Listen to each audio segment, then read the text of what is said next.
कुणाला नवीन काही शिकवत असताना त्याला फक्त ते काय आहे असे न सांगता प्रत्यक्ष उदाहरण देऊन दाखवणं सोपं आहे, नाही का?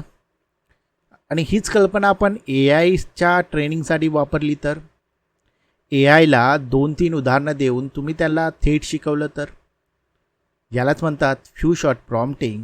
हे फ्यू शॉट प्रॉम्प्टिंग काय आहे चला पाहूया.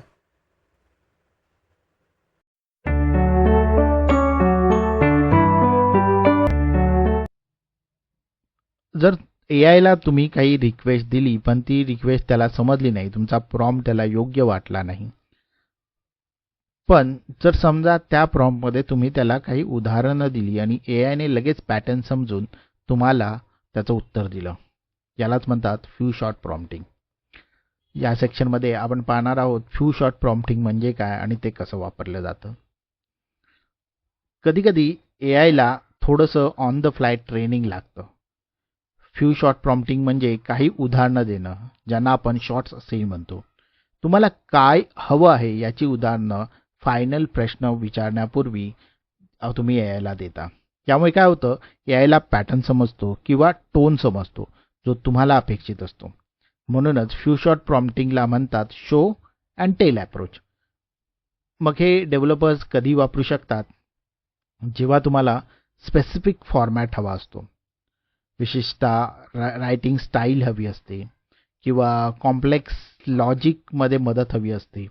उदाहरण सांगायचं झालं तर स्ट्रक्चर जेसन तयार करणे, डॉक्युमेंटेशनमध्ये टोन मेंटेन करणे किंवा मल्टी स्टेप प्रॉब्लेम सोडवणे.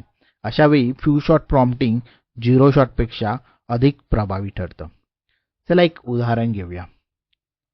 तर हा एक प्रॉम्प्ट आहे, ज्यात काय लिहिलं आहे तर मला फ्रेंचमध्ये ट्रान्सलेशन हवं आहे. तर त्याआधी मी काय करतोय की काही ट्रान्सलेशनची उदाहरणं मी यायला देतो आहे. जसं की आय लव्ह म्युझिक फ्रेंचमध्ये कसं ट्रान्सलेट होतं ते मी दिलं आहे. शी इज रीडिंग अ बुक त्याचं ट्रान्सलेशन दिलं आहे. आणि या पॅटर्नवरून मला काय पाहिजे तर दे आर प्लेइंग फुटबॉल याचं देखील फ्रेंचमध्ये मला ट्रान्सलेशन हवे आहे. आणि म्हणजेच मी उदाहरण दिलं आहे आणि शेवटच्या लाईनमध्ये मी माझा खरा प्रश्न विचारला आहे. आता AI त्याला ट्रान्सलेट करून मला नक्कीच उत्तर देईल. इथे काय झालं ते लक्षात आलं का तुम्हाला? AIने काय केलंय?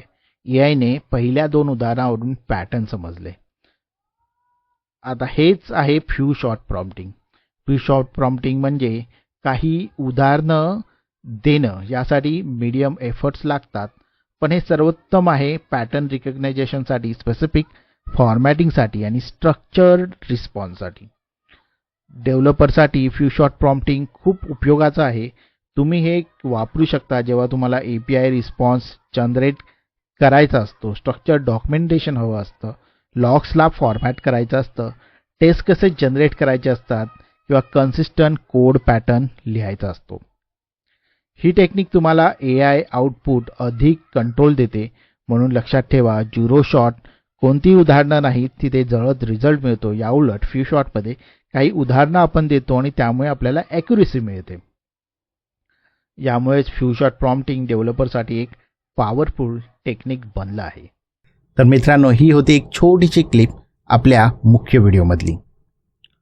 मुख्य व्हिडिओमध्ये ह्या विषयाबद्दलची संपूर्ण माहिती, उदाहरणं आणि इतर तपशिलांसह दिली आहे.